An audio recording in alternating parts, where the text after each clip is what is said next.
All right, here we go. The mighty return of Capone on VladTV. First time in 12 years. Wow. 12 years. Long time. That's right, man. Yeah. That's right. Congrats on all your success. Thank Since you. that time. Thank you. Had some killer stand-ups. Yeah. Been doing your thing the whole time, you know, killing stages, doing your thing, man. I'm having fun. Yeah. Well, it's not your first time here, but this is actually the first time I'm doing the interview. Right. Because back in the day, 12 years ago, one of my employees did it. So this is my first time really sitting down with you. Okay. So I want to start at the very beginning. Right. Born and raised in the Bronx. Yes, sir. What was the Bronx like in the 70s? You had to become very... The best way to describe it is that you had to learn to take care of yourself at a young age. The Bronx was known for raising a lot of rough cats. You know, as they say, Brooklyn was raising robbers and stick-up kids, and Harlem was raising drug dealers. Well, the Bronx at the time was very renowned for raising tough guys, you know, for the poverty that we lived in. Well, you were raised by your grandmother and your mom. Yes. Where's your dad? My father died the day I was born. The day you were born? Yeah. Oh, my God. Car accident. Car accident? Was he on the way to the hospital? Or? Exactly. No. Yeah. Oh, man. Yeah, bro. Oh, man. I never knew that. Oh, that's a tough one. So you never got to even see him in life. Yeah, that's true. At any point. Oh, man. But I'll wait for you to ask the question. No, man. How did your mom kind of tell you, and how did she initially react to it, you know, through the stories? The funny part is that my mom never told me. My grandmother was the one who told me. Oh, okay. That my father was a guy who owned bars, several bars, and my mother was one of the dancers in the bar. Not a stripper, so to say, but a dancer that danced on the bar. He employed her, and they messed around. And it's funny thing is, my father was from my grandmother's knowledge, he worked as a pharmacist. And very, it's funny because I was a different kind of pharmacist. I didn't mean a street pharmacist. But yeah, he worked as a legit pharmacist. Okay. And bought several properties, but he died at a young age. Sorry to hear that, man. So now you're growing up with your mom and your grandmother in the Bronx. Right. And you described your mom as a street chick. Pretty much, yes, very much so. What was she doing to make money? Everything except that I don't know as far as prostitution. She didn't do that, but she sold drugs, and she definitely did what she had to do to raise her kids. And once she got on, we never wanted or needed for anything. How many kids was it? It was 4 of us. Oh, really? At the time, yeah. Same dad or different dads? I'm the only one with a different father. Oh, the other three? Yeah, I'm the oldest. Oh, okay, so she got remarried afterwards, right. and then had Exactly. 3 more kids. Yes. Got it. So was her new husband in the house? Yeah, he was. Okay. But my mother was the type of woman that she put him to work. If you're going to be here, you got to do something. So that's how it started. So was he like a stepdad to you, or? Yeah, he was a good stepdad until I got older. What happened then? Then it became a thing where he got sick, and he relied on me a lot. You know, I guess my success or whatever, he played that card because he never asked anybody else for anything. And I would get calls every day, I need this, I need that. And for a while I looked out for him, but to the point where I just got tired of it. Okay, so before comedy, you actually wanted to do music. Yeah. I was signed with Entertainment Records. That's right. You're Count Busy D. And your partner was the Microphone Prince. That's right, in high school. Okay. Yes. Were you rapping? Yes, I was a rapper. Okay. And Microphone Prince was a rapper also? Yes, and he's still rapping. Under what name? The Microphone Prince? Career didn't really take off, did it? I wouldn't say that because we were in high school with a very good, contract with a label called Still Rising at the time.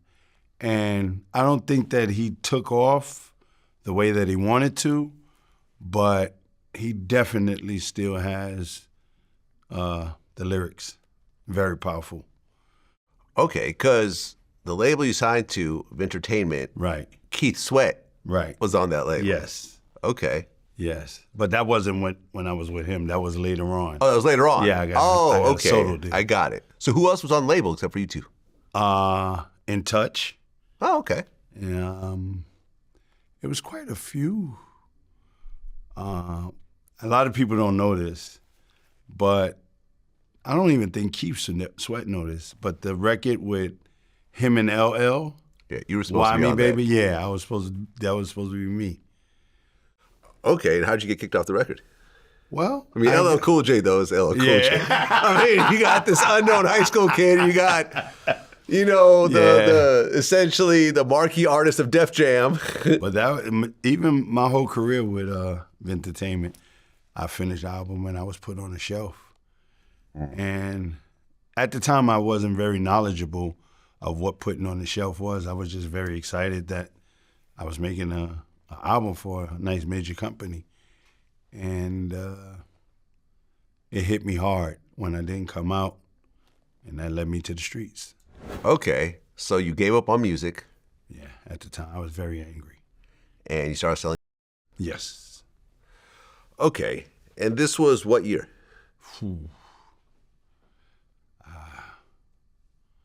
In the 80s. The 80s or going into the 90s. About 88 or so? Yeah. Okay, so the crack era is in full swing at this point. Right. So how did you initially get into it? It was something your mom helped you with, or you did it completely on yourself? Well, I was working for somebody Okay. at the time, and I got caught, went to jail. I got bailed out, and my mother sat me down and said, "You're old enough that I can't tell you what to do, but I will tell you if you're going to be doing it, do it for yourself." And that's how I became, I'll say successful at it because I made it out alive. Okay, so you started with initially? Yeah, selling. And then my mother was the actual chemist for a lot of big drug dealers back then. Meaning that she would take the coke and turn it to... No, she would take the dope. Yes. Oh. And mix it up. And so she told me if I was going to do it for myself. That way I had all the responsibilities. Yeah. Well, what would you need to do with it once you get it? Bag it up. Oh, just bag it up? Yeah. Okay. Yeah. Just break it down, bag it up. Yes, exactly. Okay, so you're selling as well? Yeah. And from what I understand, it's like the worst drug to be on. Yeah, it was. Because you go through physical withdrawals when you're not on it. That makes you do literally anything. Right. Literally anything. I mean, like, I remember reading the book Dope Fiend by Donald Goines. Yeah, I read and that. the opening scene of the book was they're in a dope house, and the guy who's running it is having the women have sex with his German shepherds for a hit of. Right. Mm-hmm. And I said, wow, this is, and this is based on real situations. Right. This is the type of thing people do on. Mm-hmm. What was it like dealing with addicts? Addicts are a lot different than addicts. Right. And this is, I know it's kind of messed up, but to have a habit of $200 a day, some of these guys don't have no jobs. Some of them are homeless on the street, but they still fulfill that habit of $200 a day. And you sit around and you hear people complain about being broke or they can't find this and find that. I think that it's amazing that they actually find money to cure their habits. And guys run around here talking broke or they want to borrow this and they can't do it. And it's strange to me. So dealing with an addict, I looked at it like, how is this cat getting this money every day to knock that monkey off of his shoulder? So I kind of looked at things a lot different than the average drug dealer. You know, it was something that I had to do. No, not really had, but You chose to do it. yes, exactly. Yeah. And at the time, it was the thing that the only way to seem to really get enough money to become rich or whatever. Because you were actually going to college and using the drug money to pay for college? No, I didn't use the money to go to college. I actually went to business school, which they considered college, and took out a loan. Okay. Like everybody else. Well, there was a situation where you got caught by the cops and you got into a fist fight with one of the cops. Right. And they actually let it happen. Yeah. This one I was selling crack out the building. I was very cocky, very stupid at the time, but I didn't have no respect for cops. And the reason that I didn't have respect because I saw how they used to shake people down and act like they was doing a good job, but they was drug dealers in their own way too. So as I'm coming out the building, I had nothing on me. I had, one of my children was just born. I had baby clothes in the bag. And I heard over the radio, they said, grab him. So they grabbed me, checked my bag, I had nothing, and he let me go. I walked about 3 steps, laughing, cocky. Twice this situation happened. Walked away, cocky, and he grabbed me. And I retaliated by swinging on him. And the cops let shit happen. And so I got the best of him at the time. And when I got in the cell, he wanted a piece of me bad. So I got out on bail. And I had a crew of guys with me. And we went out to Jackson Hole's, which is a hamburger joint. And the cop was there with his woman. I took a wad of money, threw it in his face, and said, take your bitch to a better restaurant. And he was after me ever since. Did you ever run into him after that? Nah, that's when I got locked up. Oh, okay. After that situation. So how many times were you getting locked up initially? Was it just like little weekend Yeah, bids? just not even weekends, just a couple of hours. Okay. Until I did the bid. Okay. Because at one point, before you did the bid, you were actually getting kind of big in the game. Yeah. You had a Benz, big chains. You were dressing the part of the typical drug dealer on the East Coast. Asshole, I was. Wondering why you're getting pulled over. Yeah. Was it this custom Mercedes with AMG rims? Is this what tipped you off? Yeah, you do a lot of research. Yeah, well, cars have always been my thing. And I always had to have different. Even if I bought a Benz, it had to be customized. And that was a lot of dumb shit I did. I bought a Mustang, brand new, which was a very fast car at the time, just to spin around the block. Like, do 8s and all of that to draw attention, but also to just to get the respect that I felt that I needed from the streets. Mm. Well, then at 24, you actually catch a real charge. Yeah. What was the charge? Possession with attempt to sell. Aha. Okay. And you were actually facing quite a bit of time initially, right? Yeah. How much? At the time, it was 8 to 16. Damn. Yeah. Okay. You're 24. Yeah. Talking about, okay, you're about to miss the rest of your 20s. Yeah. Maybe your 30s. Yeah. But now the question, the thing that I don't know if you know this part. At the time, they wasn't letting people like me talk to the judge. The lawyer would talk. Mm-hmm. But at the time, they were offering me probation because I never been arrested. But the lawyer at the time lied and said that that's what they were offering me. So for like 2 months, this is what I had. This is what I thought I was getting. And that wasn't the case. I mean, up to the point of you getting arrested, how much money do you think you made in the streets? Easily over $5 million.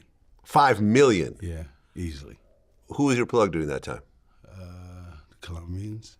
Oh, so you actually had a real Colombian plug. Okay. Yeah. One of the cartels? Yeah, pretty much. Okay. Did you ever go to Colombia or anything else like that? No. The funny part about it, and it was scary at the same time, and probably to this day is one of the biggest lessons that I learned. The Colombian's wife was the one hooking me up. You talking about Griselda? No. She's from Colombia. No. And she's a woman. I don't think I was. And around that time, she was doing her thing. Nah, this, at the time, she wanted me kind of bad physically. Oh, okay. So when that happened, I was pretty much getting everything I wanted. Wait, so you were fucking the wife of your plug? Yeah. How'd he found out? Because Colombians aren't the nicest people when it comes to this type of thing. The problem was he got on drugs. So she took it upon herself to start distributing it out, making the money because he started using. And once he started using, that was it. Like, what was the biggest shipment you ever took? And by the way, everyone's listening to this, this is past the statute of limitations. Yes, exactly. No one's going to jail for this, right? I've talked about my drug dealing past, the little bit of that I had. Again, past statute of limitations. This is all free and clear, whatever we talk about here. It was probably 5, the most 5 kilos. 5 kilos. Yeah. They were going for what, about 15, 17 back then? Okay. So you weren't getting huge 100-kilo shipments or anything else like that? Nah. I was a little intelligent. I didn't want to. I was flashy, but I didn't want the beef. I didn't want the heat. And one thing about out there is when you start with 8 to 10, they kind of push more on you. Right, because it's all on consignment, right? Yeah, exactly. But some of it later on, I was, like I said, getting it for free. Wow, just because you were sleeping with it. So it was pure profit. I slept with her. I ain't gonna say sleep with her. Slept with her. Yeah. Okay. Well, you go through his court case, and you pleaded out? No. You actually went to trial? To a trial. Okay. And you got sentenced to 1 to 3 years? Yes. But you said it cost you everything? Every dollar. So for lawyer fees? Yeah. How much did you spend on lawyer fees? To retain it, it was about maybe 50 to 100,000. A lot of money back then. Yeah. To retain him, and he knew what he was doing. And I was young, naive, and I didn't know no better, so I had the money, and just kept paying. Every other visit was costing me $25,000, $30,000. Okay. So you get 1 to 3. Right. Now you go to state prison? Yeah. This is the first time you're really getting locked up in a real prison. Ever. This is not the precinct. Right. It's not central bookings. This is the real thing. And, you talked about how you met the heroin addict who you beat up before. But other than that, what was the worst situation you went through in prison? It's funny. When the jail got locked down, and there was a guy who was kind of running it, but everything was cool. And if you go to program, at that time you would be disrespecting the inmates. But I only had a month ago. I didn't want no more time with causing a riot. So everybody who had short time, we went to programming. But I'm the only one that they kind of messed with. And this guy named Big G, I'll never forget, Big G. They cornered me in the shower, and a dude came to my back and said, we have to do what you're gonna do to die. So C is somebody I will never forget. He had my back, and G was just like, yo, you got nothing to do with this. He's not fighting one-on-one if that's the case. But you got all these dudes that's gonna do something, it's not gonna go down like that. And everyone's naked in the shower? Nah, we got clothes on, but that's what happened. It's not a Diddy moment or nothing, right? So now this is the crazy part. They ship us out, me and C. Security, the COs come, they move us to another jail. I still have my time that I was getting out. I get out, I got the comedy bug.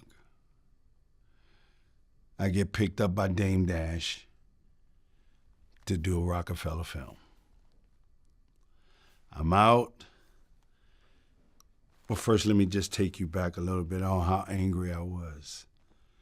I never forget I told G, if I ever catch you outside of this prison walls, it's going to be till death do us part.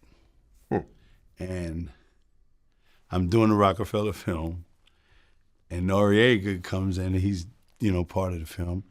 Everybody's cool. I'm out like a year now.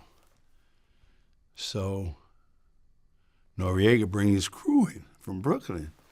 And Nori don't even know this. And G is part of his crew.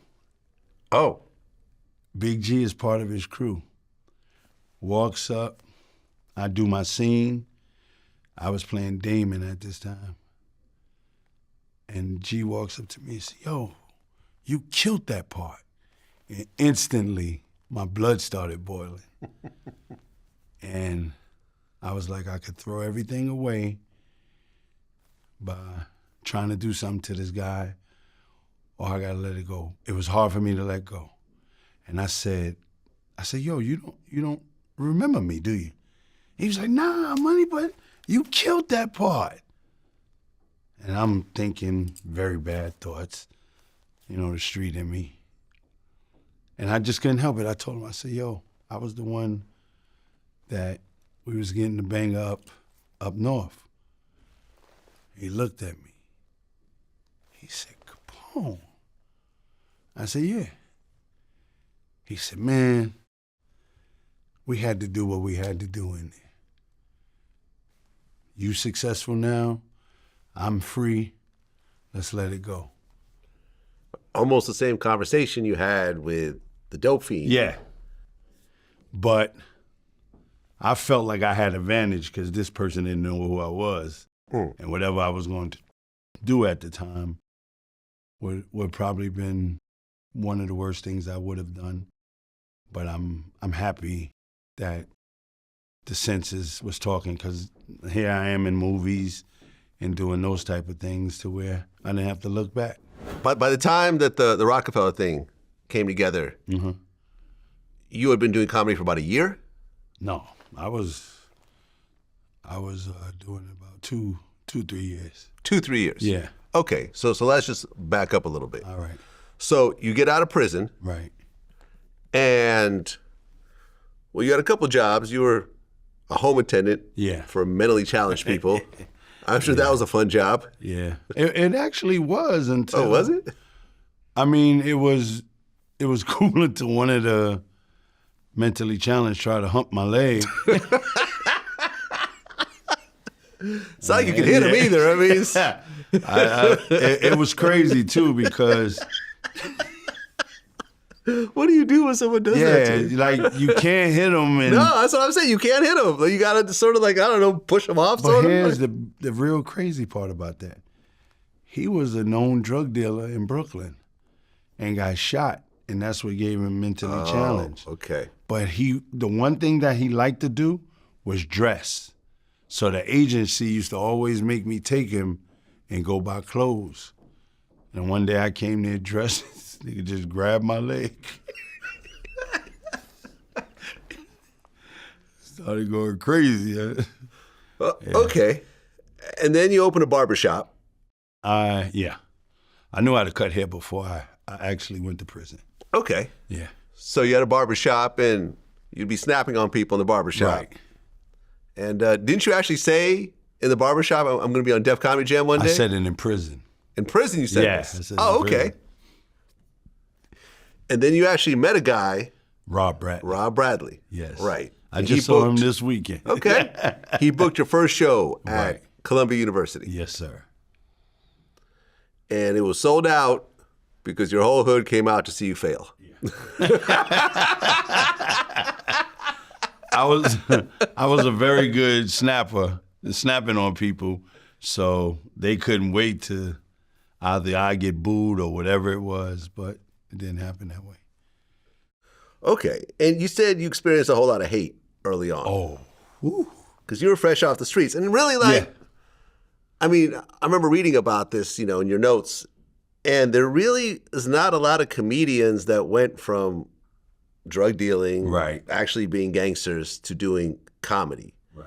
I mean, let me see. Miss Pat, she's one of them. Yeah. Yep. I didn't know how deep she was in the game. Oh, but she was yeah. shooting people and the Yeah. whole nine. Like, she got shot in the titty at one point. Like, Wow. yeah. TK Kirkland, Yeah. that's another one. Yeah. But it's I few and don't far know in his between. story. Yeah. TK's cool. Yeah, few and far in between. Mm-hmm. So how would you be hated on early on? Well, I had a persona that I was trying to be something that I wasn't at the time.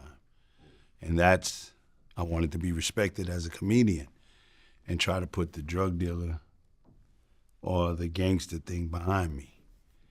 And unfortunately, comedians feel that it's okay to joke when it's not time to joke. So I remember coming to one comedian, we're good friends now, Gerald Kelly, and I asked him, I said, hey man, I want to do Def Jam, how you go about it? And he made fun of me. He said, this nigga been doing comedy a week. Talking about Def Jam. Like going all around. So I started heating up. And I was like, yo, if you ever make fun of me again, we're going to have problems. And he was like, man, it ain't that serious. But I was not to be played with at that time. And, but I had to calm down. And we became very, very good friends because I didn't understand that world. Well, yeah, I mean, comedians crack on each Yeah. other. Like, when I'm around my comedy friends, they constantly make fun of me. And that's Right. just how it is. Like, I was in a different mindset. no, I feel you. Yeah. And eventually you actually made it on Def Comedy Right. Jam. Yes. Yeah, I watched the clip this morning, man. You killed it. Yeah. You killed it. Yeah. But that was a lot of work and frustration because I had auditioned for it and I was ready. Every show I would go to, I would blow up, and they overlooked me at the time. They didn't even let me pass the audition, and I think that was something personal. Mm. And I'll never forget when I finally got a chance to do it, Russell, he called me himself and told him to book me. And then I wanted to do it again because that was only 7 minutes. And at the time, the producer was like, you did it already. They're not going to want you to do it. And then I got a call from Russell and said, why wouldn't you want to do it again? I was like, what are you talking about? I want to do it. And he said, well, I heard you didn't want to do it. I was like, okay. Wow. So that was a little hate that I didn't like at the time.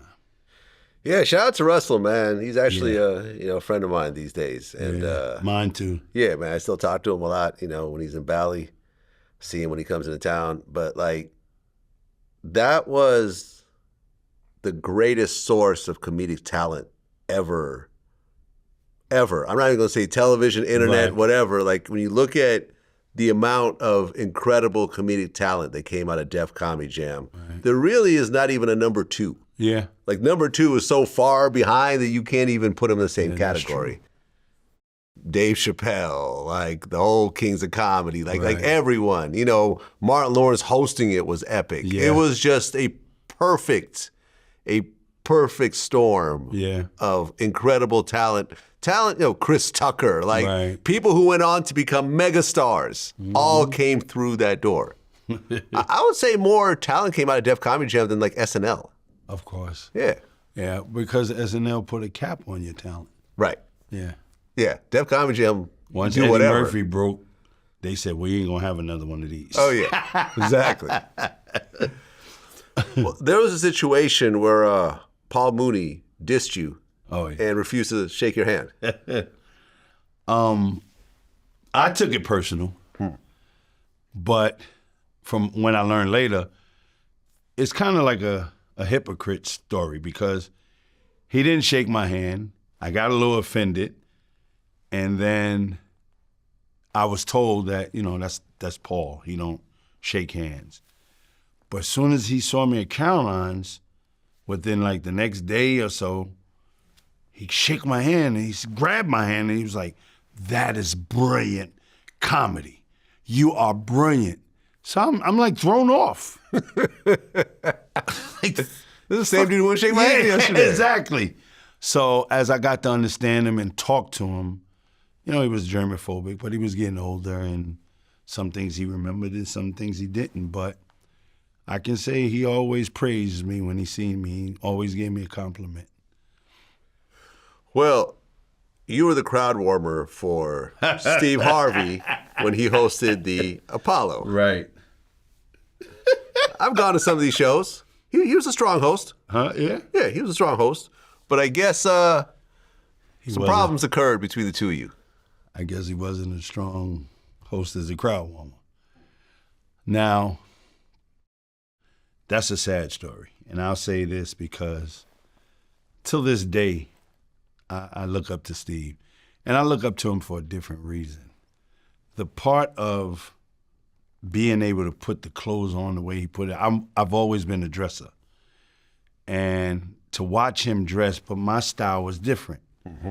And I never knew he had a problem with me until, you know, because I was actually doing the crowd warming. But that's where I'm from. And people was just showing me genuine love. So people started making me clothes and stuff like, hey, can you wear this? And at the time, it was the Jodeci era with the boots and the leathers and all of that. And so I came out with a leather jumpsuit on with the boots. Crowd went crazy. So I'm feeling good about myself, but I'm still not showing no disrespect to him.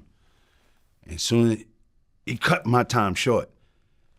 It got to a point where he was supposed to go upstairs and get makeup done and all that and then come back out. I would warm up the crowd for him. And he would come, he would cut my time short, come downstairs, have his makeup people do his makeup on stage. Whoa, okay. That's weird. He made a statement that I'll never forget. He said, how y'all like this suit?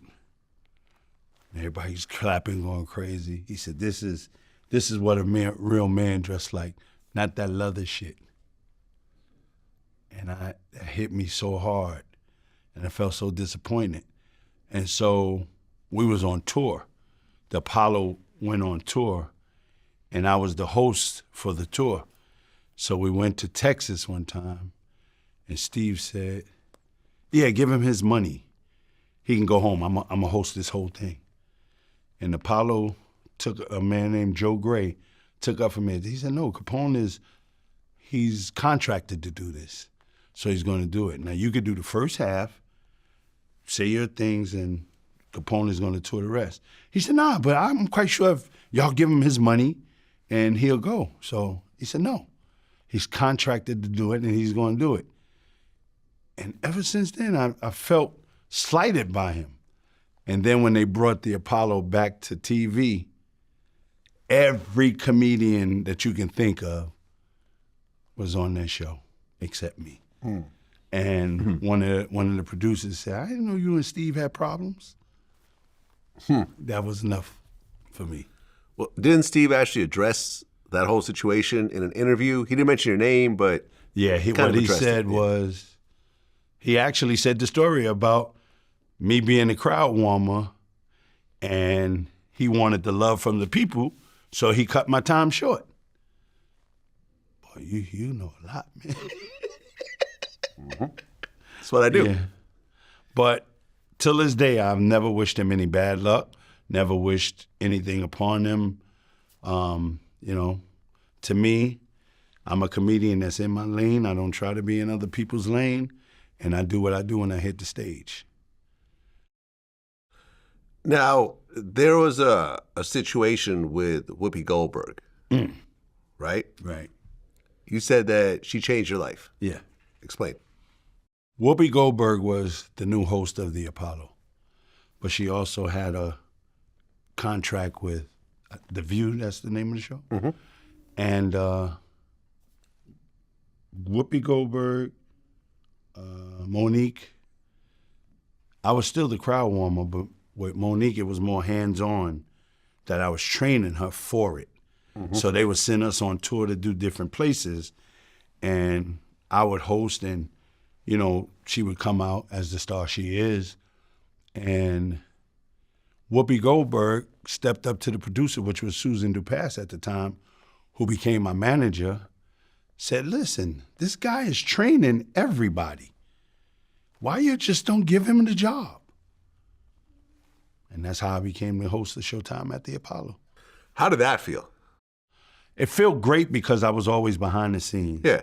But I always, till this day, today, also, right now, later on today, I'm hosting Amateur Night at the Apollo. I've hosted for over 29 years. That's what's up. So for me to host that, but then to get the TV experience, it was kind of crazy because I'm the type of person, I look beyond the box. Now, when you're the crowd warmer, they give you regular water. You get the Avion. Yeah. I got the spring water. As soon as I became the host, Fiji boxes started coming. I couldn't walk without them patting my face. And I said, wow, I can see where a person can really get, spoiled with this. But as soon as the show was over, all of that stopped. Yeah, and I got to say, since I've been to the Apollo, there is not a rougher crowd on the planet than the Apollo crowd. I've seen the crowd boo professional comedians. Yes. To the point where the host will have to come back out and say, okay, this is not an amateur. This is actually a professional. Yeah. We're going to have him come back out again, and please don't boo him. And, a very terrified comedian will go back out. It's like a fat white guy. I forgot what his name was, but he was just absolutely like, I don't want to do this. Because they literally just booed me off the stage. It's funny because he probably won't admit. There's a lot of stories where people don't know that I'm the reason that those second chances came like that. Like, what's his name? It must be nice. Life Jennings. Life Jennings. No, I saw him perform at the Apollo, but he killed it though. Yeah, but they went crazy over him. After he became successful, the first night when he did it, he really? got booed. When I saw him, he was returning and he was winning. Right. Like he won the night that I saw. No, they was booing him. I'm talking about when he became a professional. Oh, okay. No, see, this was him before he actually got a record deal. Right. No, he was killing it. This was him fresh out of prison. And I felt his song so much that I was like, y'all got to give him a chance, because at the time, I was hosting Wendy Williams comedy shows. Okay. And so she gave him a shot, and then his next date was at the Apollo, and they wasn't feeling it. They booed him, huh? Yeah. That's crazy.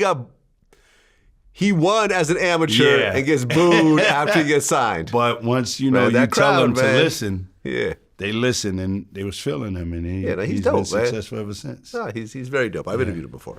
Okay, So at one point, you started Team Capone. Right. And that was to bring up new young comedians and offer them some mentorship and so forth. Right. And Kevin Hart was part of Team Capone. Yes.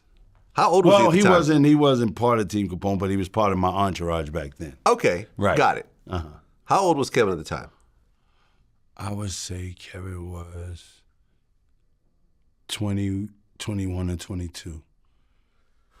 Okay. When he first got down, yeah.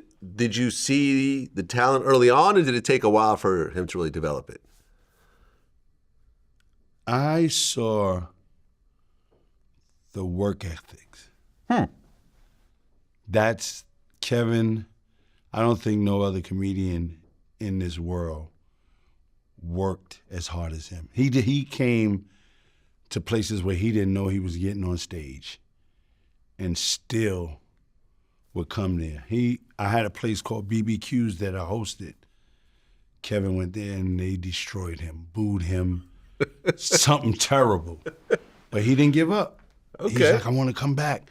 I want to come back. And when I had my show at Caroline's, he was my opening act. And that's where Dame discovered us. I would say that.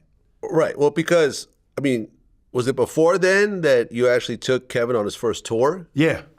And you guys performed at Rikers Island? We went to prisons. Whose idea was it to perform at Rikers Island? They was given a contract, and it was a very good contract. Oh, they were paid? Yeah. Okay. And the funny part, it was for inmates from all categories, like, you know, the A's, the B's. The funniest part, when we went to the lifers, and Kevin went on first. They're probably licking his lips like, ooh. No.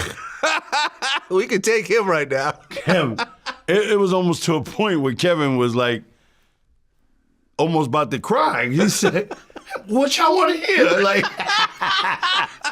so I observed it, and I knew that these guys didn't want to hear no comedy.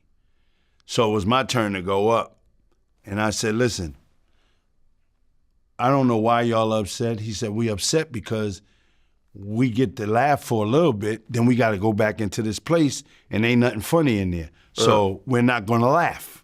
It's not nothing that you can do is funny. So I said, all right, fine. Maybe y'all need somebody to talk to. Let's have a conversation. What are you such and such? And I started talking to the guys, and that went over a lot better than me trying to tell jokes.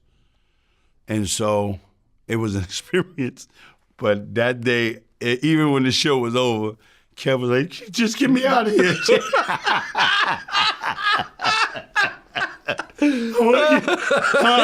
I can't do this no more. He was scared to death.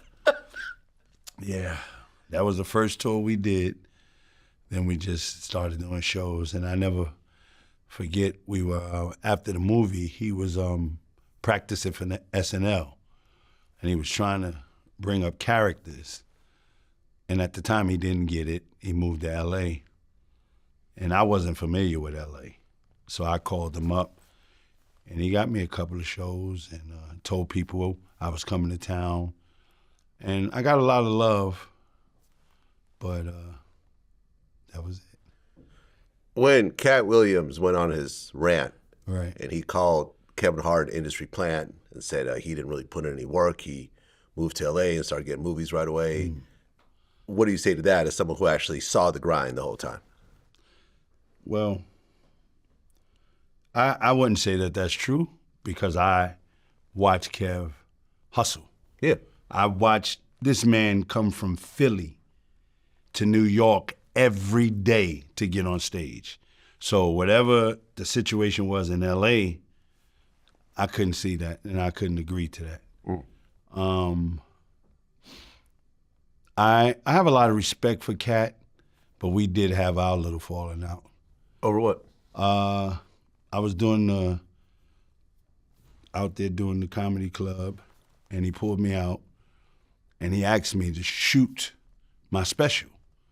He wanted to shoot my special. He said, I put the money up, and I heard he was a generous guy. Yeah, he is. And I don't know what happened.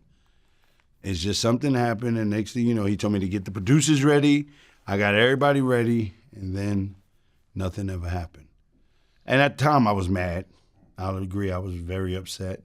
But he always, especially in his earlier years, showed me a lot of love.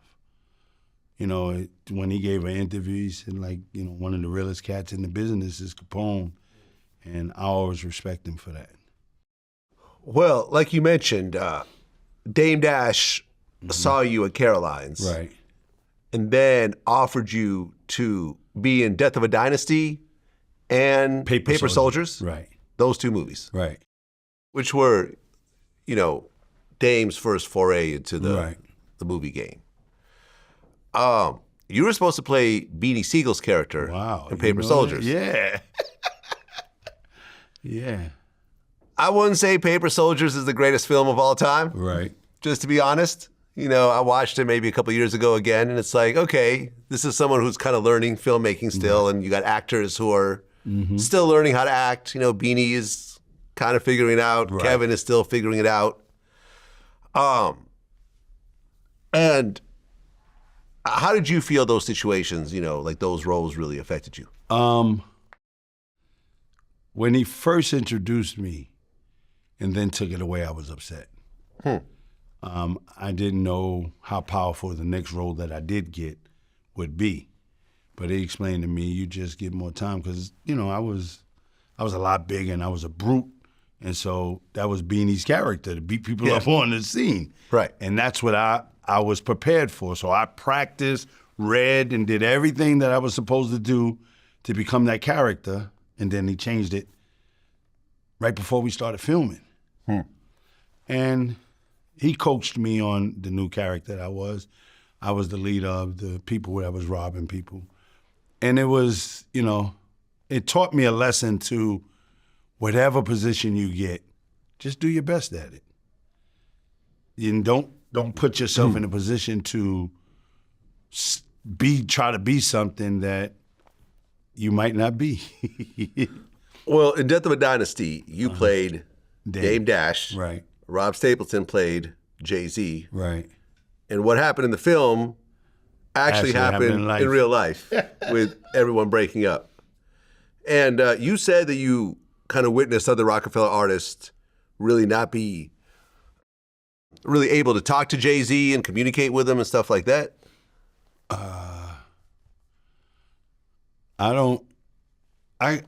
You saw the separation. Okay, so you're already seeing you saw the separation. The reason I say that you saw the separation, because Dame really put a lot into these films. And it was like, yo, Jay is coming today to shoot. Yeah. And he wouldn't show up. Right, he wouldn't show up on the last day. Right, he showed up at the last day. And but to be fair, movies have never really been Jay's thing. Even music videos. Right. I'd heard that Jay didn't like doing music videos. Right. Now it's like force him. I agree. He doesn't like being in front of the camera like that. I agree. Yeah. But I guess Dame being the CEO and that was his artist or his partner, however you want to put it, he figured, I'm doing a new project, my partner's going to be there for me. But like you said, I guess he didn't know Jay well enough to know that he didn't like film. And ultimately, Rockefeller broke up. Right. And you fast forward to 2024, Dame is not doing all that great. He is, he was $9.7 million in debt. You know, 8.7 of it was to the IRS. Right. $150,000 in child support, plus there was about an $860,000 lawsuit that he lost. Mm-hmm. And he was forced to sell 1/3 of Reasonable Doubt. Mm-hmm.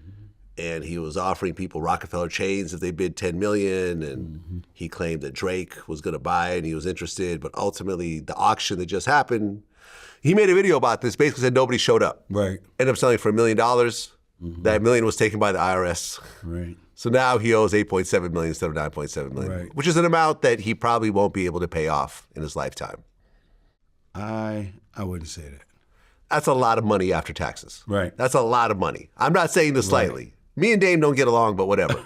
I'm just saying, if I had to come up with $8.7 million in cash, and I'm starting at zero, right, and I'm in my 50s, that's a hard number to swallow. I mean, that's like, what, 13, 14 million before taxes? Right. That's a lot of money. Well, it's funny because Red Fox had the same type of thing. Okay. And Eddie Murphy paid it. Okay. Well, there are people who are friends, and I have to be honest with you. If I had the money, I would pay it for Dame.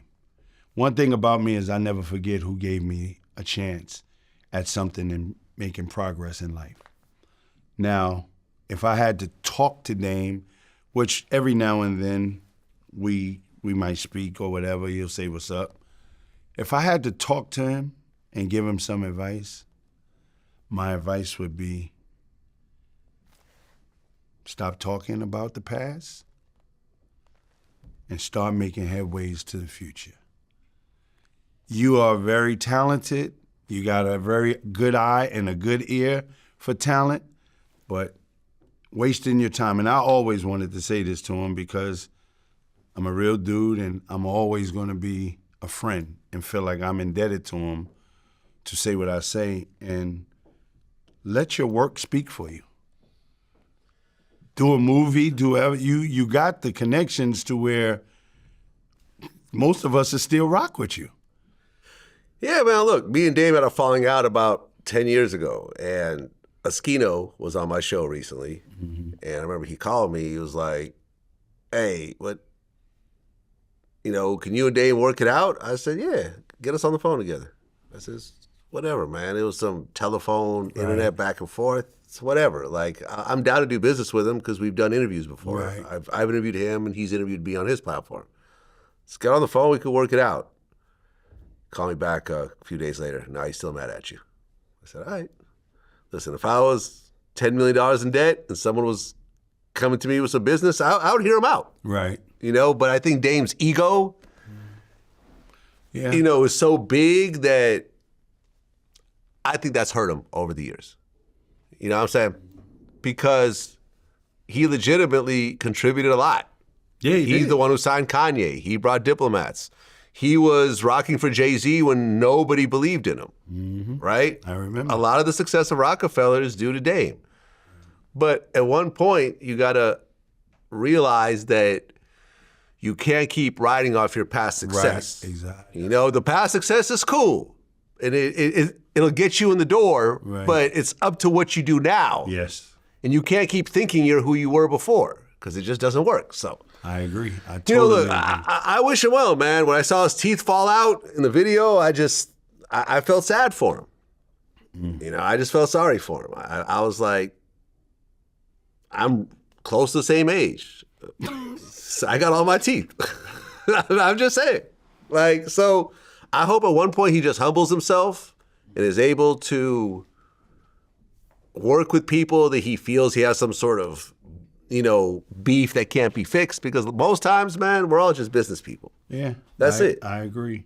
That's it. And I will say that he put a lot of people on, He lot did. of people in good places. He did. And unfortunately, what he's done, and to keep dwelling on it is what's holding him back. He's very talented. Just move forward with your talents and let it speak for you. I agree. So you started the New York Kings of Comedy. It's four of us that started. Right. Right. You, Talon Harris, Rob Stapleton, and Mark Vieira. Right. Drew Frazier, who got kicked out of the group later. Yeah. Right. Yeah. Because he got into a fight with Mark? Mark, yeah. Okay. It was an actual fist fight? No. Okay. Mark is a big dude, and it was just over some money that was miscounted, and Drew was trying to stand his ground, and honestly, at the time, he was wrong. And the bottom part, you can argue, but when weapons are being pulled out. Someone pulled out a gun? Story. No, a knife. A knife? Yeah, pulled out a knife. That's crazy. Yeah, that's when it went crazy. I don't think I would ever pull out a knife on someone. Me I just neither. feel like that would end badly. You know what I mean? Unless I'm in prison. It's almost a disrespect in yeah, itself. like what the fuck are you gonna do with that? Put that knife down, Zorro. It's the truth. Yeah. What the hell you doing with that? Yeah. Try to chop some vegetables? Yeah, man. Okay. And then Gerald Kelly was kicked out also. Yeah. Yeah, he was. Gerald, him and Rob got into one thing we all made an agreement about. If we book the show and you agree to a price, that's yours. So it was said that Gerald went behind Rob's back and tried to speak to the promoter at the time. Huh. And Gerald to this day says he never did it. But, Gerald's my boy. But the only thing I didn't like is it's just like having a job. If you get fired, you get fired. Yeah. Move on. He started threatening, including me. I get all of y'all this and that. And I didn't like that. So I went along with whatever was going on because you don't have to be that way. Well, didn't Tony Rock get into a fist fight with Gerald Kelly? Yeah. Did you see it or? No, they was in L.A. Okay. And Chris Rock was on stage, and Gerald said he was doing too long, complaining, and Tony didn't like it. He's like, that's Big Bro. Yeah. Big Bro's a big star. He can stay on stage as long as he wants to. So they got into it, a couple of words, nothing big. Okay. Well, who'd you hear won that fight? I didn't. Oh, okay. I didn't want. I didn't. Well, you guys were called the New York Kings of Comedy, but there was the original Kings of Comedy. Right. And was there a lawsuit? Yeah. Okay. Who came first? The Kings of Comedy was first. Okay, that's with DL and Cedric and yeah. But when the lawsuit came out, we found out that they wasn't the first. Right. Jerry Lewis owned it. Yeah. And when we found out Jerry Lewis owned it, the lawsuit kind of got dropped and they had to change their name. Oh, to what? The original Kings. Oh, so they were just the Kings of Comedy and turned into the original. Right. But they're not the original Kings of Comedy. Exactly. Jerry Lewis is the original Kings of Comedy. So I'm just saying, well, whatever. But Jerry Lewis wasn't trying to sue him, so yeah. It's only when we started making a little name for ourselves, because we were doing local clubs and things like that, but when we started making our names for ourselves, here comes we can't use this, we can't do that. And so, I'm glad we solved it and we go by New York Kings Live. Well, you've been criticized for telling the same jokes. Oh, yeah. And some comedians are like this though. Like I've been I'm not going to say any names. Stealing jokes. Well, okay, I'm going to say this. Yeah. Like I'm not going to say who this is because I've interviewed him before. Right. Older guy, but I remember I saw him in like the late '80s, and about 20 years later, I saw him do almost the exact same routine. Right. Almost the exact same, like the same jokes, the same inflections, everything else like that. So some comedians do that. Mm-hmm. And I mean, there's technically nothing wrong with that. Right. Right? If that's your routine, I mean, no one criticizes artists for singing the same songs on stage, right? Those are the hits. Right. You go with your hits. Mm-hmm. Why do you think people gave you a hard time about them? First of all, my success was rapid, and nobody wants to see somebody successful. I've heard from, well, he's funny, but he only funny in New York until I stepped out of New York. He don't have that many jokes. He's a gimmick until I show I had jokes. He says the same thing all the time. My jokes are classic. People ask for these jokes. I don't just, some of it is true about my life. So when people say that I steal jokes, that bothers me because I make sure that I talk about, like I was in a hospital. And that's what my routine is basically about now, being sick.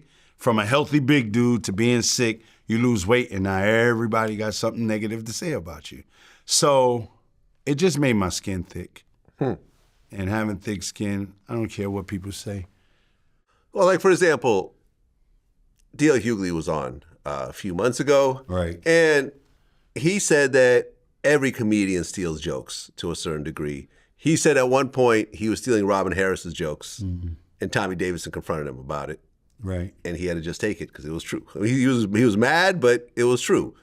And for example, Carlos Mencia has been on my show a couple times. I think he got affected by this whole joke stealing thing more than anyone else. Like, he really had a profound impact on his career. He went from doing huge venues, having a show on Comedy Central, to doing small clubs in Middle America. You know, and now he's worked his way back, you know, into Vegas and stuff like that. But when Joe Rogan went on stage and did that whole "you steal jokes" routine, you know what I'm talking about? Yeah.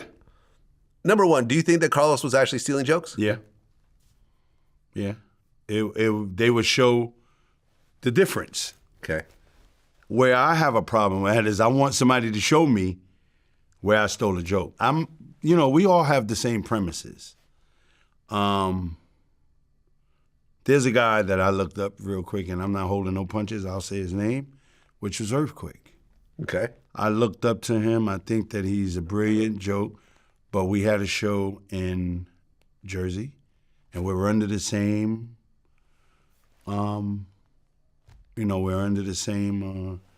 agency, and I did a joke there where he was on the show, and I got a standing ovation for the joke. And he did a special and did the same joke. I called him. I said, "Hey, brother, who wrote that joke for you?" And he said, I called him at 3 o'clock in the morning. He picked up. And he said to me, "We don't roll in the same thing. I wrote the joke. I didn't hear you say it." So I sent them the clip where I did it on a special that Kevin Hart did for me. And I did it. I sent them another clip where I did it. And we never really spoke. I was more hurt than mad. Because, it is what it is. People, he had a special. You might dibble and dabble or whatever, but I tried to talk to him and whatever. And he said he couldn't do it. I'm not going to fight a man. I don't do that no more. So it was what it was. But that's to the extent to where it came from. And there's a lot of jokes that I've done on Def Jam that comedians have revamped. It is what it is. It's a pleasure. It's flattering, should I say. Yeah, I mean, like, when I talked to TK about this, and he said people use his lines and so forth. Like, he said, Cat Williams did a special, and he said, "Who raised you?" And that was, TK's tagline. But he said he never really cares. He says, from his point of view, stealing a joke for whatever, 30 seconds is whatever. Now, if you steal a whole routine, for 20 minutes, that's a different story.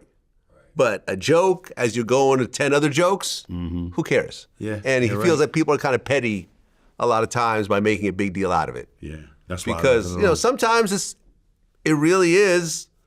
We're in the zeitgeist of news and everything else like that. Like, who's not going to have Donald Trump jokes? Yeah. Like, who's not going to have Kamala Harris jokes? It's who's not going to have a Diddy baby oil joke these days? Seriously. If you're doing new routines and trying out new material in the clubs, you're probably going to have a Diddy baby oil joke these days. True. And did you steal it from the 10 other guys who did it the week before you? No, or so I don't know. I'm not a comedian, but I feel a lot of times people are making more of a big deal than it really is. I agree. Now, at one point you said you were upset with Kevin Hart. And you said that you felt like you were in your feelings because you didn't really understand the business like that. Because Kevin he played the game. He did his movies and started doing big stand-ups and did more movies, and suddenly he's with megastars like The Rock and so forth. And he really, I wouldn't say Kevin is my favorite comedian. I wouldn't put him in my top 5 or even my top 10. Right. But I respect what he's pulled off. Right. Why did you guys have a problem at one point? It was more me. I can say, I would sit here and say, "You don't owe me anything," which you don't. But to throw a brother a bone when you know how funny I am, I don't think that would have took much. But didn't you say he did some stuff for you? Well, no, my agency. At the time, Kev was working with the same people. So when they gave a special that they were shooting through Kevin Hart's company, they put me on it. But my thing is, I've heard friends that were there with him when he started, and they kind of say the same thing, but he has said, I don't think that they're ready for mainstream. I don't want to put my name on something that they're not ready for, and I can respect that. The difference with me is, I'm over ready. But I can understand you not putting me on a show with you, but just give me a little bit of the pointers of where I need to go and who I need to talk to, or get somebody to see me. I won't let you down. And that's all that I got upset about. But it wasn't nothing to where we had to speak about it. I've learned that what's made for me comes to me. Well, you and Charlie Murphy were good friends. Right. And you were writing for him at one point? We were writing together when he first got the Dave Chappelle show. Right. And I'll say this, I've said this multiple times. I don't think the Chappelle show would be looked at the way it is without Charlie Murphy. I agree. His Rick James skit was the biggest thing that came out of that show. Right. But the thing is that Charlie wrote Paper Soldiers. Oh, did he? Yeah, he wrote Paper I had Soldiers. no idea. That's how we became Was friends. he in it? Huh? Was he in it? Yeah, he was okay. the cop. Oh, okay, right, yeah. Yeah. It's been a while, yeah. So Dame had us together to touch up on things that were slow in the movie. So we became really cool. And when me and Charlie became like real, real tight, that's when he got to deal with Dave Chappelle. And then again, we was doing the show at the Apollo, and I was like, yo, we're gonna do our birthday show together. His birthday was in July, and so was mine. And I got hit with, my people will call you. My people will call you. But at the time, my child's mother and his wife were very tight. And his wife told him, don't do Capone like that. And he showed up at the Apollo. Okay. Yeah. Yeah, I interviewed Charlie, and we talked on the phone a few times. I had no idea he was sick. Yeah. The last time we talked, because he died maybe a few weeks after that. But the Rick James skit and the Prince skit are by far the funniest moments. They're true stories. Of that show, and they're true stories. So he told you off camera that all that really happened? all that. Yeah, I mean, I interviewed, what the hell is his name? Do you know he was a karate expert also? Wait, who? Charlie. No. Eddie Murphy is too, but Charlie, we used to train in at Eddie's house in the gym. And he was really into the karate stuff. I interviewed Mickey Free from Shalimar. Oh, okay. There was a character of him in the Prince skit? No, I didn't know that. Yeah, because remember it was like, how did Charlie Murphy say? Yeah, Prince had this crew, and one of the dudes was Mickey Free. And, oh man, you see that new bad bitch? Shalimar, that's a dude. Mickey's a man. But he had all the eyeliner, the long hair, and everything. And I interviewed Mickey, and I asked him about that. He goes, "It's 100% accurate." Wow. He said Prince really could ball like Jordan out there. And he loved to play in heels. So you actually saw this? Yeah, no, Charlie told us the story and showed us film. Oh, there's a video of this? Yeah. Oh, okay. Man, he told us a story about Rick James used to try to do shit to like intimidate Eddie, like get drunk and walk on his couch with mud. This ain't no like a brand new white couch. Like the skit. Yeah. Oh yeah, man. Listen, Michael Jai White is a good friend of mine. He's a regular on my show also. He's convinced that off camera, Rick James is funnier than Eddie Murphy. Off camera. he said that Rick James is absolutely hilarious. You know? To be honest with you, Charlie said that too. Really? Charlie said he is hilarious. He didn't say he was funnier than Eddie, but he said he's probably he said two people are the funniest people that he's ever seen besides his brother. That was Rick James and Red Fox. Oh, okay. Who's the funniest person I've ever hung out with? Tracy Morgan might be the funniest person, just off camera. He just doesn't stop. Yeah, he don't. He just keeps going. I've been friends with Tracy for years. Yeah, it's like he's a constant comedy routine, just when the camera's not rolling. Yeah, he's funny as hell. Well, I mean, your favorite three comedians are Eddie Murphy, George Carlin, and Richard Pryor. Mm-hmm. It's a good list. Yeah. It's a good list. If I had to put, it's between Carlin and Red Fox, because I got to see Red Fox and his talents later. Yeah, I mean, Red Fox, I mean, to see Eddie do Harlem Nights. Right. And to put himself, Red Fox, yeah. and Richard Pryor, back when everyone really, this is before Pryor really got sick right. and couldn't speak anymore. Like, he really had all his, he was completely lucid at right. that point. To see the three of them together is just like, wow, Eddie really did something here. Yeah. And he threw an Arsenio Hall in there, yeah. and, you know what I'm saying? And it was... unforgettable scenes, too. Della Reese, and, like, it really transcends just doing your job. Right. It's like, I'm actually going to pay homage to my heroes and put this great film together. Amazing. Yeah. You feel that Bill Cosby was targeted?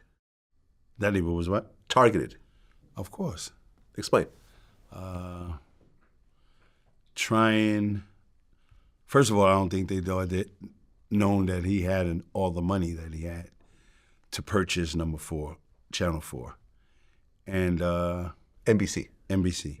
Once that came out, all of these rape scenarios came out. And well, if he did do it, so what is the limitations of that? Last forever? Yeah, I mean, Bill Cosby, what he went to prison for was he had already made a plea deal for it like 20 years prior. So when he went on appeal, they confirmed that he should have never been charged with this crime. So he got out. Right. But civil lawsuits are civil lawsuits. You could sue someone because they touched your butt 100 years ago. And you want $10 million. It is what it is. I don't know if that's what it is, but I mean, you do hear a lot of crazy stories about Bill back in the day when it comes to women, you know, from people that never even came forward. So I don't know. Was Bill a little rapey? Was he really putting stuff in women's drinks? It kind of appears like he did. Because even was it Beverly Johnson even spoke at his trial and she didn't want any money. Like, she wasn't even trying to sue him. Right. But she was like, yo, this happened to me, and, So the women that came around were just going to see Bill for nothing, just, he's Bill Cosby, he's a friendly guy, or... Well, listen, I don't think that having extramarital sex is really a big deal when it comes to his situation. Right. I think putting stuff in women's drinks I agree. and incapacitating them is what the big deal is, because then that becomes rape to a certain degree. I agree. And I'm sure that he's Bill Cosby. Right. I'm sure some women would probably agree to just take the pill just so they could share a night with him, hoping that it might turn into something different. Right. You know what I'm saying?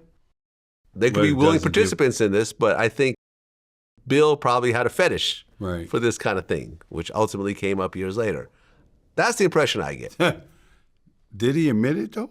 No, never did. There was an interview that he said you give him a little Spanish fry. Yeah. Well, yeah, I think in the paperwork with the woman that he went to jail over, I think there was some level of admission, but the way it worked was they knew they didn't have enough to convict him criminally, But by him, and I remember I was reading about the DA that actually agreed to all this. They were like, look, there's not enough to convict him legally, but we got him to say this if we dropped the charges, which in turn gave her a reason to sue him and actually have the proof to sue him. And she actually sued him and won. And she got a big check, only to come back and try to put him in jail. My thing is also, and I'm not a big fan of this either, it's like, listen, if you got your check, it should be over at that point. To get the check and then come back to try to, it's like, because the money ran out. I'm just saying. I mean, there's complexities to this. Like, look at what Diddy's going through right now. Like, it's the same thing, right? Yeah. Did you ever meet Diddy, run into him, go to any Diddy parties? No, never been. Any freak-offs, sign any NDAs, have sex with Cassie while he masturbated in the corner? None of that? But what's funny to me, and I don't want, it might sound like I'm turning into a black and white thing, but didn't Hugh Hefner do the same thing? I think if Hugh Hefner was alive right now, he might have some similar charges. Oh, really? I think so. Oh, okay. I think so. Oh. Well, but... They waited till he died to get Diddy? Yeah, maybe. Yeah, maybe it's the ghost of Hugh Hefner coming back around. I don't know, man. Like I said, and I've done a lot of interviews about this, and I've been on Piers Morgan and other shows, and it's like, I'm not exactly sure what he's being charged with. I mean, okay, you fly in prostitutes. That's a slap on the wrist. These women are willing to come in and get paid. It's not like they're being put in a motel and forced to turn tricks. You know what I'm saying? They probably took some drugs, but he was taking drugs too, and there's drugs on the table. Someone wants some cocaine or some whatever else. Here you go. You want some baby oil? I think I got 1,000 bottles. What exactly he's going to be convicted of, if he gets convicted, is a little, I don't know. What is I don't know? Meaning, what are they actually going to convict him of? Oh, right. What exactly? But they seem to bring up new charges every day. It was something new.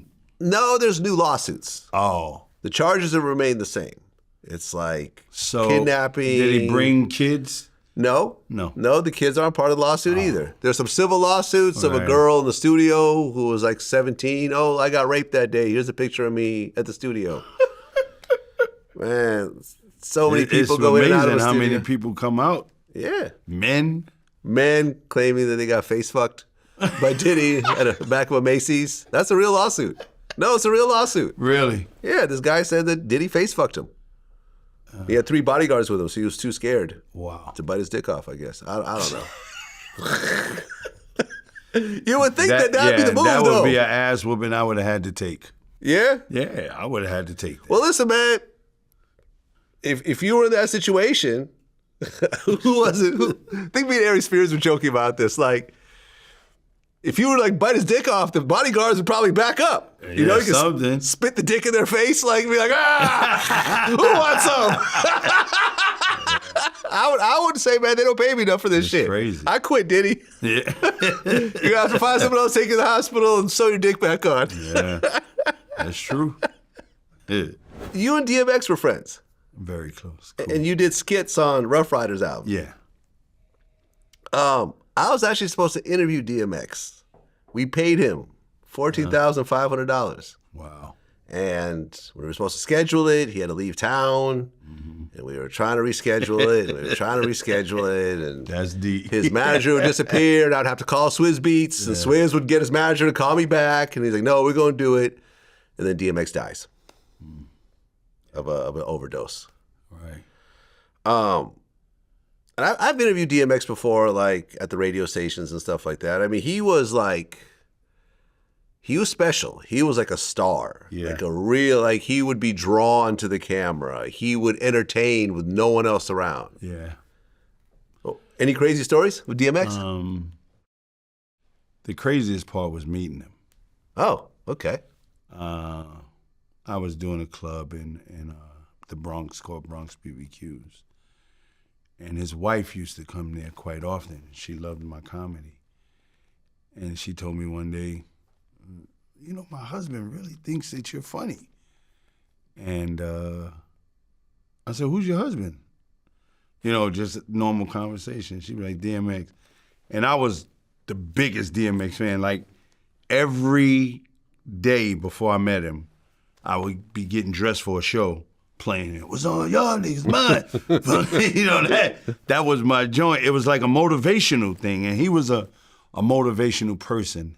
And then when we got to meet him, and he told me, you know, how much sadness he would go through, and when he comes see me, it's through laughter. And one of the security guards became his personal security that used to be in the club. And they got me the gig to host a big thing outside where I had on the white mink and all of that. And it was like a pleasure to bring him up. But what threw me off is we talking about over 3,000 to 5,000 people. And he got on stage and said, before I start, let us pray. And everybody bent their head down. And that was the most powerful thing. I've never seen a reverend do that. So you're right, he was somebody special. But, you know, dealing with demons, we don't never know how far we'll get. Yeah, I remember seeing this interview with Jay-Z talking about how when they went on the Hard Knock Life tour, and he said he had to go on after DMX. Yeah. And DMX would get on stage and pray, take his shirt off, cry, run around. And he's like, how am I supposed to follow this guy? He said, you remember we got 6 months of this shit? 6 months of this. He's like, what am I supposed to do? He's like, all right, well, I can rap. So let me, turn off the music and actually rap. And this is how I could kind of hold my own. But he said, man, I was intimidated by this guy. Yeah. I mean, in fact, like, DMX was outselling Jay-Z at that time. Yeah. Remember, DMX had 2 number 1 albums in the same year. Right. I don't think anyone in hip-hop had done that before. And I don't even know if they've done that since. Yeah. I remember in the office one day talking to Dame, and I'll never forget it. Because Jay was big and hot, but they had a problem with Outkast coming out. Huh. Like, Outkast was the top selling back then. And I remember Dame said, yeah, we got to probably push it back or something. I was just being nosy, and I heard him say Outkast was a big thing too. And I think those are the only 2 that might have hurt record sales for somebody. Yeah, I bet. Yeah, I mean, look, Andre's doing flute albums now. He's made so much money. He doesn't have to worry about nothing else. I'm going to do a flute album. Yeah. Well, I watched some of your comedy specials. You admitted at one point that you were gay for 5 seconds. Completely a joke. That was against your prostate. That was the joke that was stolen from me. Oh, really? The prostate joke? Yeah.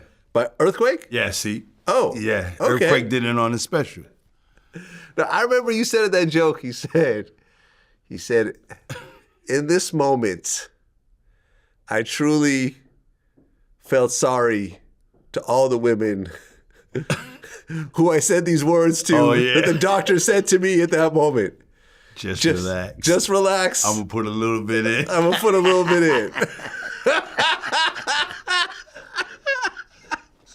I definitely cracked up when I heard that. Yeah. That was a prostate joke. You also, you talk about how women were powerful. You started to break down the powers of all the different races of women. Black women, their power is cussing you out. Cursing you when they're having sex. Cause you don't know if you don't care if it's hurting or it feels good, but they curse. Ow, shit. Yeah. Latin women can't take pain. Yeah, they cry. Yeah. They cry when they have sex. Ay, Dios mío, please, papi, I can't take it no more. You're killing me. White women, what was the white women thing? White women, I said I never slept with a white woman, but I seen it on the porno flicks. Mm-hmm. They say shit nobody else can say. Oh, God, I would like your cock in my walls. Nobody else talks that. And so I didn't even know what a cock was at first. So you've never slept with a white woman? Never. Really? Never. In life? Ever. I mean, listen, most of my serious relationships have been with black women, but I've definitely slept with white women before. Well, you know what's funny? I say that joke on stage, and every time I say it on stage, a white woman, even with their man, especially in Cleveland.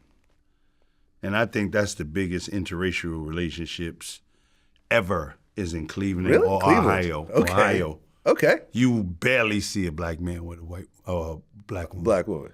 And after the show, the white woman comes up there. I'm about to drop him off. You should want to try it. Would they say it's in front of their man? Push him to the side. Tell him they want to take a picture with me. Do you mind if I take a picture with him? I'm dropping him off. I mean, listen, man, there's like this new breed of white women with ass now. They're coming from Australia, you know, according to the pornos. But, you know, but there's, you know, listen, there's white girls with BBLs and bodies and, you know, the whole nine now. Not your thing, though, huh? Nah? Not at all. No. Okay. Not at all. Talk about Asian women. Yeah. They scared. Oh, scared of They anything? scared. Once you break them off, they scared. Come here, Wingley. Oh, no. Black-a-dick almost a killy, Wingley. What was that movie? Full Metal Jacket? Tubuku. Yeah. No, Tubuku. What was the other one where the girl said, love you long time? That was Full Metal Jacket. Yeah, okay. That was the same. That's what Two Live Crew sampled on Me So Horny. Oh, right. Okay. Yeah. Yeah. I remember, I think, was it Def Comedy Jam? Where you talk about how you would, in a fit of road rage, you got into it with a Chinese man. You were all racist with him, and then he'd come back with you and all types of... He wasn't scared of me. I wasn't scared. It's like, motherfucker, you win. Yeah. That's it. It's almost weird because if we curse each other out, the curses are supposed to make you feel a certain way. But if you don't understand what a person is saying, and he's saying the same vulgar stuff, but you don't understand it, it doesn't affect you the same way.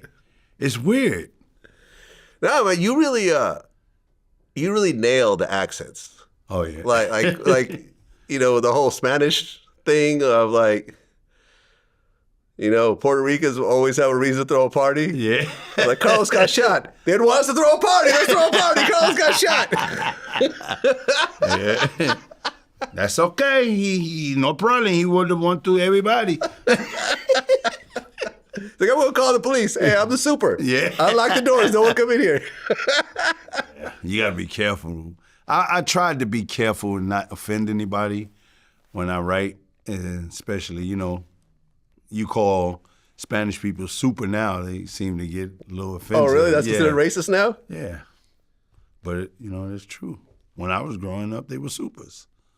I mean, that's a good job. What's wrong with that job? We're not calling him a garbage man. You know? I changed it. I don't know if you ever seen that one where I talk about the Spanish guy going to the bank. Yeah. To get a loan. Yeah, he gets rejected. Yeah. Yeah, you said the different races. You said that black people are the only race of people that will take a no. No, yeah, we accept no with you no accept problem. no for an we answer. don't investigate or nothing. Yeah, well, white people, they'll call for the manager. Yeah, not the district manager. Not you, your boss. And Spanish people will try to like talk you out of it. Yeah, they're going to talk you until you tell them why I can't get this loan. Right. And he was like, you don't have ID. Papa, who's going to give you the money, me or the ID?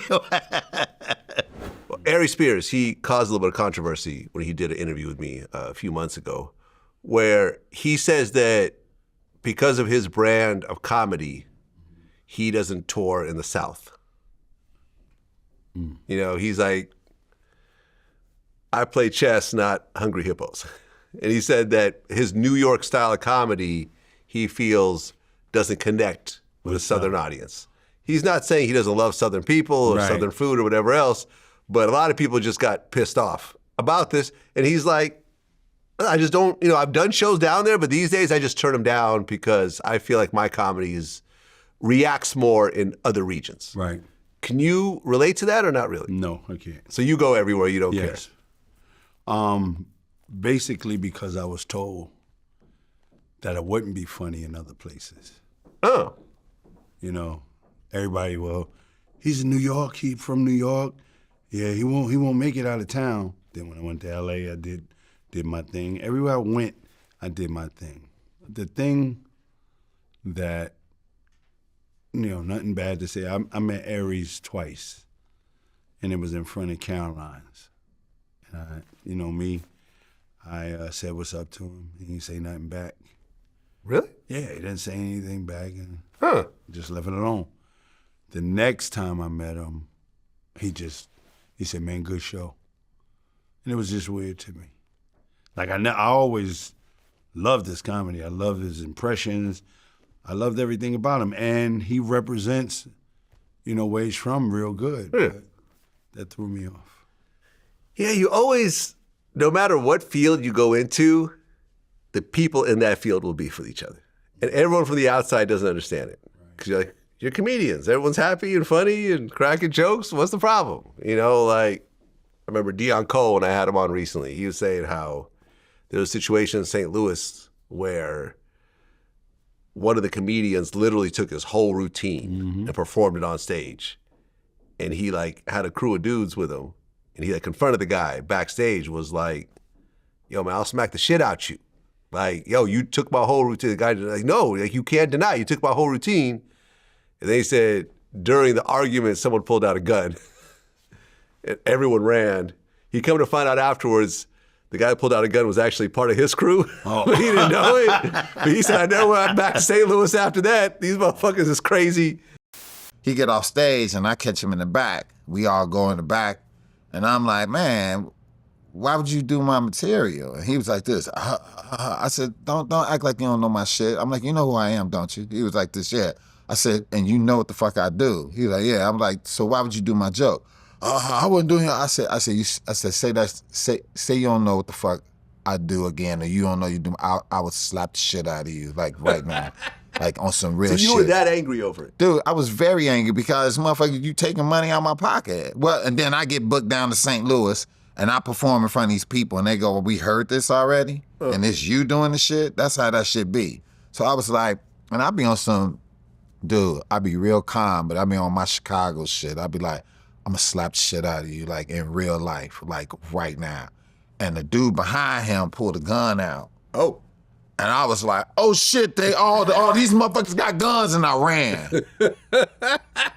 So you just up and ran. I ran, and then Kenny hollered while I was running, he with us. The dude with the gun was with us. Oh. He should have ran, not you. He should have ran, not me. Yeah, I mean, you have comedy beef. You have, listen, Carlos Mencia and George Lopez got into an actual physical altercation. He was stealing his jokes. That's what George was saying. But I remember when I interviewed Carlos, he was like, the joke that George was accusing me of stealing, I had done it like 10 years prior. There's literally a video of it on YouTube where, it's like, it's not widescreen. It's like, you could tell by the quality that it's an before widescreen. Right. He's like, how could I have stolen it from you when here's the proof that I did it first? And George's like, well, I'm older, so you gotta, I should be the one. And it turned into a whole thing. Yeah. I don't know, man. Like, it just is what it is, Yeah, and look, you've had your own altercations and your own beefs. I learned not to let it affect me. Yeah. That's all. So you have a restaurant in Harlem? Yeah. Okay. But what's the name of it? Slidings. Slidings. Slidings. It's a pickup restaurant where you have hamburger sliders. I took like 3 different ideas from 3 different companies and put it all in one. Okay. I watched Papaya. You know Papaya Franks? Yeah, Grace Papaya. You're right. Yeah. I watched them gross $5 million. And I found out how to make hot dogs work. Sliders, there's a place in Jersey called Manners. It's not too far from White Castle. And he just makes sliders. Just make little burgers, that's all. and he grossed about $2 million. And Fish, I have a friend named Al Fish, whose mother left him a shop, and he's been successful at it too. So I took all three. Don't worry about the sitting down, and just go. Well, you had some health issues recently. Yeah. Something to do with your heart? I had an AFib heart. What does that mean? AFib is when your heart beats abnormal. So let's take your heart, and it goes boom, boom, boom, boom. My heart was going boom, boom, boom, boom, boom, boom. So it wasn't pushing the blood. Your heart is what pushes the blood through your body. And so it wasn't pushing the blood right, which made fluids build up in my body. And it was making it hard for me to breathe. And that's why, even till this day, I still take water pills to keep fluid flowing out of my body. But I got fixed. I had a abrasion, which it actually helps your heart not to get AFib anymore. So they put something in your heart? No. Oh. They actually went up and I guess they took something out. Oh, okay. Because there's a thing when your heart beats, it go boom, boom, boom, boom. Mine was going blah, blah, blah, blah, and the blood wasn't being able to flow through. Well, yeah, you lost a lot of weight in the process. How much did you lose? When I went in the hospital, I was 280. And you came out? When I came out, I was 160. Damn! Yes. 120 pounds? Yes. And you're how tall? I'm 5'11". Wow. I didn't recognize myself. That's wild. I looked, and you don't see it until you stand up. Like I right. was Well, you gained the weight back, though. Yeah, right? yeah. Exactly. I work out, I stay in the gym. Got to, man. We're getting older. Once you're in your 50s and 60s, yes, sir. You know, you start to realize that there's no such thing as an obese 70-year-old. Yeah, you're right. Definitely no obese 80-year-olds. And there's very few obese 60-year-olds. Yeah. 40-year-olds, because that's when they start to go. Yeah. The heart can't take no more. I mean, most rappers who have the name fat or big or heavy in their name or skinny. Well, they died in their 40s and 50s. Well, Fat Joe's still here, thank God. Fat? I said most. And, yeah, you're but right. he's on Ozempic now. He lost like 100-some pounds. I didn't know that. Yeah, no, he talked about it. Oh, I didn't know that. Big Pun died. Big Pun was like 600 pounds. Yeah. He died in his 20s. Heavy D died, I think, in his 40s. Yeah. 2/3 of the fat boys are dead. Yeah. Yeah, man. Like your body can't take that type of weight. You're right. As it gets older. And the food. Yeah. Food helps out a lot to get you toe up, should I say. You have 7 kids or so. Yeah. Well, you had a situation where you thought one of the kids wasn't yours? Yeah. But ended up he being looked yours. just like me. It was the first time I took a DNA test? Yeah. And everybody's tests come back the same, though. The kid is 99% yours. Why is never 100%? And I had seen people with a test that they said it was 99%, and it turned out it wasn't his kid. Really? Yes. Well, if you take a second test, it should come back negative. Yeah. But even that one test, I mean, you're talking about out of 1 million people, only one of them comes back wrong. I don't know, man. Yeah, I don't know. I mean, I think Earthquake went through that. He had a baby that was told was his, and then the actual baby father called him one day and said, yeah, that's not yours. Wow. Took a DNA test. Wasn't his. And I said, well, weren't you, attached to the child? Because he cut the woman off instantly. He goes, He goes, hey, man, I got actual kids that I got to pay for. Yeah. Why would I continue a relationship with a child that isn't mine? Yeah, man, women are ruthless, man. Very. I don't want to say they all bad, but there's quite a few of them. Oh, yeah. I mean, like we were talking about the whole Afeni Shakur situation. Yeah. Where, because I just interviewed, Tupac's biological dad, where Afeni was married to one guy who was locked up. She started sleeping with 2 other guys, got pregnant by one of them, but told Tupac that the father was the other one. Yeah. You know what I mean? Like so Tupac is growing up thinking his dad is this guy and he's writing songs about him. Right. but it's not really his dad. Yeah. He goes and meets his real dad at 20-something years old. You know, it's a whole crazy. It's a whole crazy situation. You know, but you know, at the end of the day, that's what you have DNA tests for. So what's next for you? We're doing more tours with the New York Kings live. Oh, really? Okay. Yeah. We're actually coming to Union County in Jersey. We've been doing a lot of shows lately. This is a new calendar year. I think my agent, shout out to Tamara Goins, I think she was a little nervous to book me because of my health at the time. Mm-hmm. But now that I'm well, she's been doing a great job with booking me. So I got a lot of things coming up. I'm just happy about it, man. Well, yeah, man. Look, for everyone who's watching this, pull up a couple of YouTube stand-ups for Capone, and you will see the skill and the uniqueness of the delivery. Because no one really sounds like Capone. The aggressive nature of what you do, the yelling. Thank you, man. People say I yell at my interviews. You yell on stage. It's but you're not getting him from this interview. He's not all hyped up like he is on stage. But on stage, there's a lot of yelling, a lot of profanity. Yes. And yeah, man, you really just kill the crowd.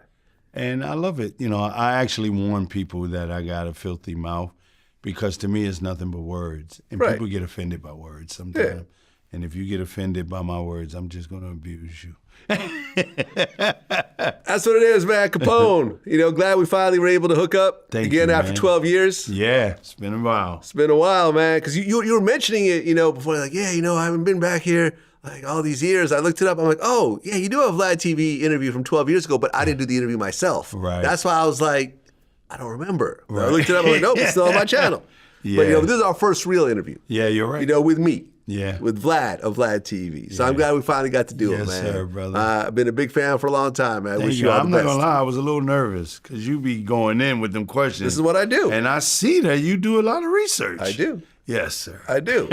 Well, you won't be arrested after this interview. You won't be going to jail. I'm not doing nothing wrong.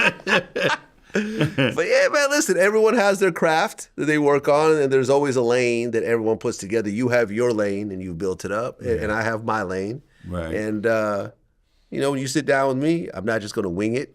I'm not just going to freestyle it. I've done a lot of research. Right. I know the story, and you're going to fill in the blanks, but I know some of the main points. And I feel that's what makes a great interview. Yeah, you're right. Yeah, man. You're right. So that's what it is, man. Until next time. All right. Thank Peace. you. All right.